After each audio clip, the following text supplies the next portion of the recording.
Hello, this is Ted D'Amico. In this video, we will be discussing the false assumption that demography is a good predictor of consumer behavior. Contrary to popular belief, demography is almost always a terrible predictor of consumer behavior. This is quite surprising given that almost all television and radio schedules are developed based on their ability to efficiently reach a demographically defined target audience, an audience which is typically defined on the basis of both sex and age. It's also surprising given that many, if not most, segmentation approaches group individuals based primarily on their demographic similarities. And it's also surprising given the fact that most description and fusion approaches use demographic variables as their primary hooks for matching respondents, even though these hooks do a terrible job in predicting consumer behavior. As will be discussed in this and subsequent videos, the inability of demography to predict consumer behavior often leads to errors in targeting, substantial media inefficiencies, a basic misunderstanding of marketplace dynamics, and a distortion of the interrelationship among strongly correlated measures. Because of the inability of demography to predict consumer behavior is key to the understanding of many of the media marketing research fallacies that I will be discussing, it will be covered in two videos.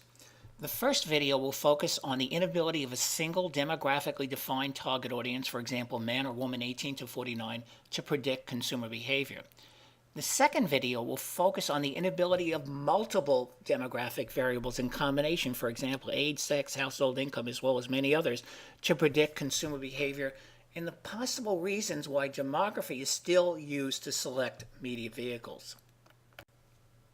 Evidence to support the contention that demography does an extremely poor job at predicting consumer behavior comes from a series of analyses that I performed in the late 90s, which were published in the November-December 1999 issue of the Journal of Advertising Research.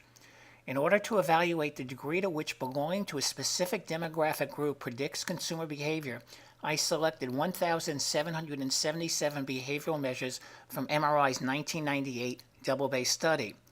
In order to help ensure the representativeness of these 1,777 measures, the measures were selected from 18 different product categories. For example, I selected apparel measures, appliance measures, automotive measures, electronics measures, as well as measures from many other categories as well.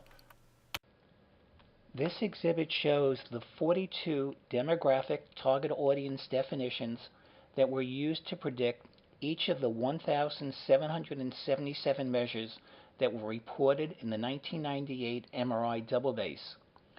For each of these 1,777 measures, the ability of each of these 42 definitions to predict the measure was determined. For each of these measures, I determined how well each of 42 demographic target audiences predicted the measure. This is tantamount to asking the following question. If we know that a person belongs to a specific demographic group, how much better are we able to predict whether he or she engages in the behavior under investigation? For example, if we know that a person is a male, how well does this help us predict whether he owns a Ford? Similarly, how well is Ford ownership predicted on the basis of having a household income in excess of $50,000 per year, being between the ages of 25 and 49, owning a home, graduating college? Once the predictive ability of each of the 42 demographic target audience definitions was computed for each of 1,777 measures, two analyses were performed. In the first analysis, the target audience that best predicted each measure was selected for further analysis. In the second analysis, the target audience that had the highest index with respect to each measure was selected for further analysis. Thus, at the end of the two analyses, I had identified for each of 1,777 measures a demographically defined target audience that best predicted the measure, and one that indexed highest with respect to the measure. Before discussing the results of the study, a few definitions are in order with respect to two statistical terms, and they are correlation coefficient and variance explained.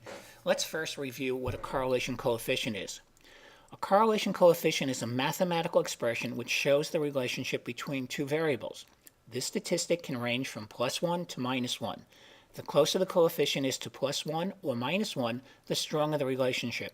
Conversely, the closer the coefficient is to 0, the weaker the relationship. Negative coefficients indicate an inverse relationship between the two variables. That is, as one variable goes up, the other goes down. As you decrease exercising, you increase the likelihood of cardiovascular disease. Positive coefficients, on the other hand, indicate a direct relationship between variables. That is, both variables go up and down together. An example of that would be with increasing exercise, life expectancy is increased. Now let's review the definition of variance explained. The amount of explained or predicted variance is derived by squaring the correlation coefficient.